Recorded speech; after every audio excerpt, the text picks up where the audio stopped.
साथियों नमस्कार। मैं अभय देव शुक्ल, राष्ट्रीय अध्यक्ष ऑल इंडिया जन आंदोलन संघर्ष न्याय मोर्चा। साथियों, आज आपसे विशेष वार्ता के लिए हाजिर हूँ। विषय आप सब जानते हैं। विषय देश भर के गरीब निवेशकों का पैसा और कार्यकर्ताओं का वजूद और सम्मान की रक्षा की लड़ाई। आप सब जान रहे हैं कि कार्यक्रम 28 तारीख को प्रायोजित है।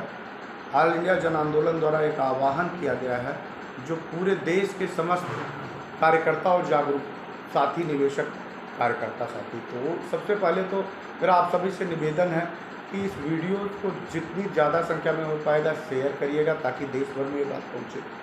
लाइक करिएगा और यूट्यूब, फेसबुक, सोशल मीडिया जितने भी प्लेटफॉर्म हैं सब पे आप अपलोड करिएगा। मैं आप तक भेज रहा हूँ। ये विषय आज देश के ऐतिहासिक क्रम के लिए है।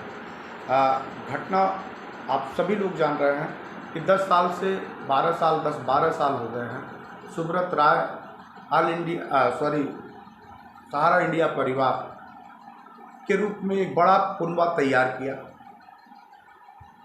प्रलोभन दिया, लोग उसके झांसे में आए, उसके साथी और एजेंट बने। उसने 2000 की पूंजी से शुरुआत किया। सहारा सुब्रत राय ने गोरखपुर की सरजमी को चुना और वहाँ से व्यवसाय की शुरुआत शुरू करी।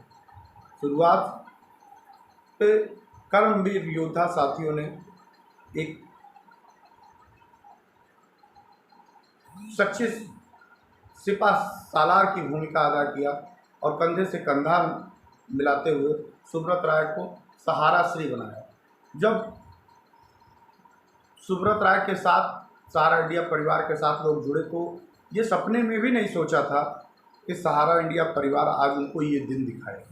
सुब्रत राय की मंशा साफ नहीं थी। जिस सुब्रत राय को लोग परम पूज्य और भगवान की श्रेणी देते थे, आज वही सुब्रत राय सहारा के जमाकर्ताओं, खासतौर पे मैं इस नाते कह रहा हूँ, जमाकर्ताओं ने जिसने अपने खून पसीने से सहारा का ये जो पूरा साम्राज्य है उसको सींच के बड़ा किया था। अपने भूखों रह सकते थे लेकिन कंपनी कैसे आगे बढ़े और इसमें लोगों का सम्मान जुड़ा हुआ था, लेकिन कंपनी कितनी आगे हो जाए इसके बारे में वो सतत सोचते रहते थे, दिन रात एक कर दिए थे। हाँ, उनके बदले में उनको थोड़ी सी मेहनताने मिलते थे और उस मेहनताने के आधार पर उनको लगता था कि जो कंपनी बड़ी होगी उसी तरह से मेरा परिवार, मेरा साम्राज्य भी, मेरा घर भी सुखी खुशियों से भर जाएगा और हम अपने परिवार के लिए 2 जून की रोटी की व्यवस्था कर पाएंगे। आज 2 जून की रोटी की व्यवस्था तो कौन कहे, उनकी जान के लानी पड़ती है। लोग उनकी दरवाज़ों की तरफ और वो मुंह चुराते हुए चोरों की तरफ घूम रहे हैं। कार्यकर्ताओं की हालत जमाकर्ताओं से बदतर है। जमाकर्ता तो पैसा दिया है तो मांगेगा, उसका हक बनता है। जमाकर्ता में वो सारे जमाकर्ताओं की भी बात करें जिन जमाकर्ताओं ने अपनी बहन बेटियों की शादी के लिए, गरीबों ने अपनी व्यवसाय के लिए, रेवड़ियों वालों ने 2-2 रुपये इकट्ठा करके, फुल्की वाले ने, छोटे चाट कार्नर वाले ने, गरीब परिवार के लोग, रिक्शे वाले ने, ठेले वाले ने जो पैसे इकट्ठे करके अपने जीविकापार्जन, उस गाड़ी कमाई में आज वो सब पैसा डूबने की कगार पे, जिसके मेन गुनाहगार वो अपने आप को साबित कर रहे हैं कि काश मैंने पैसा ना लगवाया होता तो आज ये दिन ना देखना पड़ता। उसके एवज में उनको घर से बाहर निकलने में कठिनाइयाँ हो रही है। 350-400 से ज़्यादा हमारे साथी लगातार आत्महत्या कर लिए। अभी हमारे एक साथी कोई नागेंद्र कुमार जी अभी कुछ दिन पहले मुस्लिम से पास, इस बीच में 4-5 दिन हुए, उनको सदमा लगा और हार्ट अटैक हो गया, उनका ब्रेन हेमरेज हो गया और आज हमारी दुनिया में नहीं। ना जाने कौन से लोग ऐसे ऐसे बहुत सारे सदमे में हैं, लेकिन धैर्य बनाए रखने की ज़रूरत है। आप लोग धैर्य बनाए रखिए। आंदोलन हो रहा है, 28 तारीख को कार्यक्रम है, आप सब लोग जाते हैं। इस बीच में आपको बताता चलूँ कि सुब्रत राय ने की मंशा अगर साफ होती, मैं लगातार इस बात को कहता आ रहा था, सुब्रत राय की मंशा साफ नहीं। सुब्रत राय के नेक नीति में खोट है। आप उनकी नेक नीति होती तो निश्चित तौर पे अपने निवेशक को छोड़ के अपने कार्यकर्ताओं को एक बैठक कराते, एक बड़ी बैठक बुलाते, जिस तरह से वो हर बार बुलाया करते थे, लेकिन उन्होंने ऐसा नहीं किया। उनके बीच में पक्ष रखते कि सेबी और सरकार ने हमारा पैसा विषम परिस्थितियों, विषम हालात में रोका, 12 लाख लोग एक साथ आए। उन्होंने कोई प्रयास नहीं किया इस विषय पर, क्योंकि वो स्वयं इस मामले का, ये जो पूरी कहानी है इसकी संरचना के मुख्य किरदार वही हैं। उनकी कलई खुल जाती, इस नाते वो कार्यकर्ताओं को इस बात को इकट्ठा होने के लिए आदेश नहीं दे पाए। वो तमाम तरह के इश्तेहार और तमाम तरह के फालतू पैसे व्यय करते रहे हमारे गरीब परिवार के लोगों के जो गाड़ी कमाई था उसी में से कभी लाखों का करोड़ों का इश्तेहार दे दिया, कभी जजों को खरीद लिया, जजों को खरीदने के लिए जजों को खरीदने के लिए वो व्यवस्था बना दी। कभी वो वकीलों के माध्यम से वो जजों के पास पहुंच गए। कभी सुप्रीम कोर्ट को दिग्भ्रमित किया। ऐसे न जाने तमाम कितने लोगों के साथ, कभी सरकारों के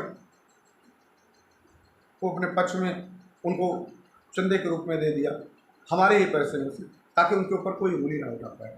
पुलिस प्रशासन तो उनके लिए दाएं बाएं का खेल है, जो सुप्रीम कोर्ट और हाई कोर्ट जैसे लोग संस्थाओं को दिग्भ्रमित करना चाह रहा है। देश भर की जुडिशरी हलकान है, परेशान है, उनसे निर्णय नहीं ले पाती। जो एक आध ईमानदार और जज हैं भी, उनको ऊपर से दबाव आ जाता है, वो कुछ नहीं कर पाते। साथ आपको पटना हाई कोर्ट का ताज़ा उदाहरण आपके सामने है। सुप्रीम कोर्ट के बारे में कहा करते थे कि सुप्रीम कोर्ट हमको रिलीफ नहीं दे रही है, उसी सुप्रीम कोर्ट ने उनको बेल दे दिया। रिलीफ उनको दे रही है, कार्यकर्ताओं और जमाकर्ताओं को नहीं दे रही है। ये सच कह रहा है सुप्रीम कोर्ट, सुब्रत राय। उनको बेल दे सकती है, उनको पैरोल दे सकती है, लेकिन उनको सहारा सेवी के मामले में देश के निवेशकों और देश के जमाकर्ताओं का मामला हल हो जाए ऐसा निर्देश पारित नहीं कर सकती। तो आप समझ सकते हैं कि आप किस स्तर की लड़ाई लड़ रहे हैं, देश के हालात क्या हैं। देश में कानून व्यवस्था आपकी क्या मदद कर सकती है, देश में सामाजिक व्यवस्थाएं आपकी क्या मदद कर सकती हैं, राजनीतिक व्यवस्थाएं क्या करती हैं। लोकतंत्र में चौथा स्तंभ कहा जाने वाला मीडिया की तो बात ही छोड़ दीजिए, वो बिकाऊ है, वो पैसे की भोगी हो गई है, वो पैसे की हमेशा भूख भी रही है। वो जिसकी सरकार होती है उसी की चाटकारिता करती है। पैसे वाले और असूख वाले लोग आज चैनल चलाए बैठे हैं, वो आपकी खबर नहीं छापते। इस नाते लोकतंत्र में ये जितना बड़ा आंदोलन है वो दिख नहीं रहा। ठीक है, हमारे कुछ जांबाज साथियों ने अपना यूट्यूब तैयार किया, अपने सोशल मीडिया हैंडल तैयार किए, और भी प्लेटफार्म है जिस प्लेटफार्म से वो लोगों को जागरूक कर रहे हैं। मैं उन सभी क्रांतिवीरों को हार्दिक बधाई देता हूँ। मित्रों, आप सब कुछ हाई वोल्टेज ड्रामा देख चुके हैं, अब भी कुछ देखने को बाकी शेष हो तो निश्चित तौर पर कमेंट में लिखिएगा। कुछ शेष नहीं रह गया है।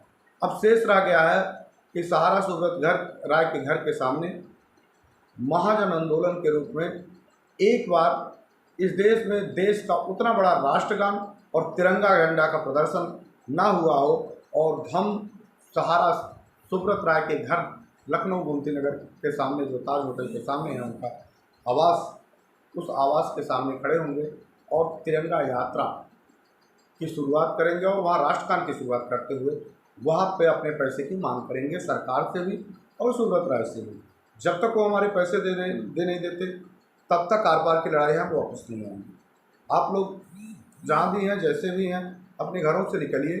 अगर एक बार नहीं लड़े तो फिर आपकी सारी पूंजी डूब जाएगी, फिर कोई आंदोलन नहीं हो पाएगा, फिर कोई आपके साथी साथ देने वाले नहीं रह जाएंगे। ये आंदोलन की कड़ी में आप सभी लोगों को घर से बाहर निकलना होगा, और घर से बाहर निकल के आंदोलन को बड़ा बनाना होगा। आइए, अपने पैसे अपने हक के लिए लड़ने की ज़रूरत है। बहुत सारे लोग दिग्भ्रमित प्रयास कर रहे हैं, कुछ उल्टी सीधी हरकतें कर रहे हैं, कुछ ऐसे भी लोग अभी पड़े हुए हैं जो सहारा के प्रबंधन तंत्र की तरफ साथ खड़े हुए दिखाई दे रहे हैं। वो अफवाहें फैला रहे हैं, धारा 144 लग गई है, फलाना है, वहाँ जाने नहीं मिलेगा, वहाँ लाठी चार्ज हो जाएगा। तिरंगे झंडे का अपमान जिस प्रदेश की सरकार ने किया, राष्ट्रगान का अपमान जिस सरकार ने किया, उस सरकार को राष्ट्रद्रोह के दौर से गुजरना पड़ेगा।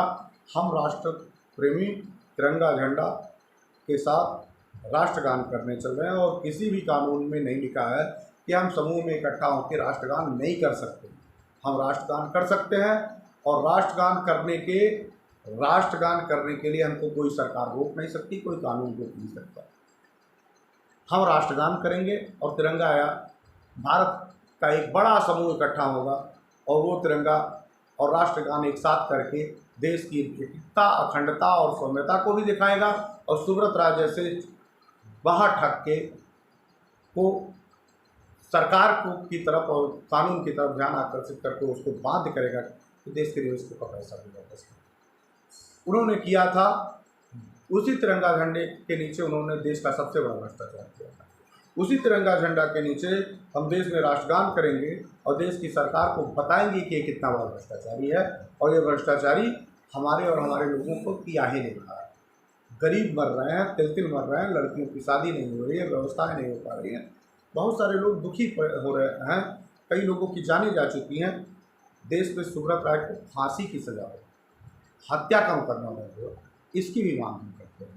और उत्तर प्रदेश सरकार से मेरा विनम्र आग्रह है योगी आदित्यनाथ जी से कि महाराज ये बात योगी आदित्यनाथ जी तक आप सभी लोग शेयर करके पहुँचाएंगे। महाराज इसका जो सहारा शहर है, ये सहारा शहर जब तत्कालीन मुख्यमंत्री मुलायम सिंह यादव हुआ करते थे, तो मुलायम सिंह यादव ने उनको आवंटित किया था, वो गलत तरीके से आवंटित किया था। इसकी विस्तृत जांच कराई जाए, और अगर जांच में ये दोषी पाए जा रहे हैं तो इनके सहारा शहर पे बुलडोजर चलवाए जाए।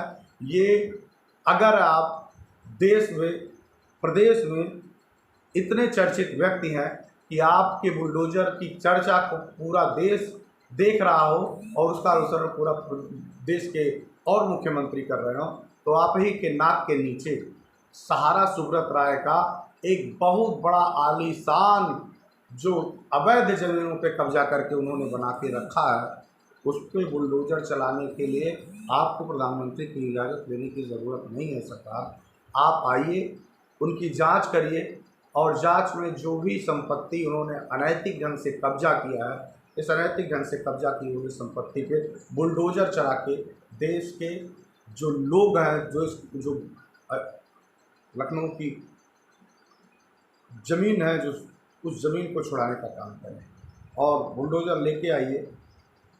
अवैध है, इसकी जांच करा लीजिए, और इनका माल, ये भ्रष्टाचार का माल जो खड़ा हुआ है, इसको धराशायी करने में हम तब समझें कि आप गरीबों पे ही बुलडोजर नहीं चलाते हैं, छोटे भ्रष्टाचारियों को बुलडोजर नहीं चलाते हैं, आप बड़े भ्रष्टाचारियों को भी बुलडोजर चलाते हैं।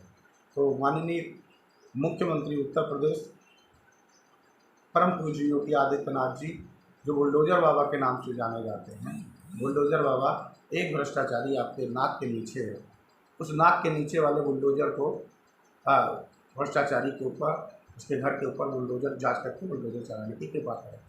और ये साथियों से मेरा निवेदन है कि इस वीडियो को शेयर करिए ताकि ये मुख्यमंत्री जी तक पहुँचे। मुख्यमंत्री जी तक पहुँचना बहुत ज़रूरी है।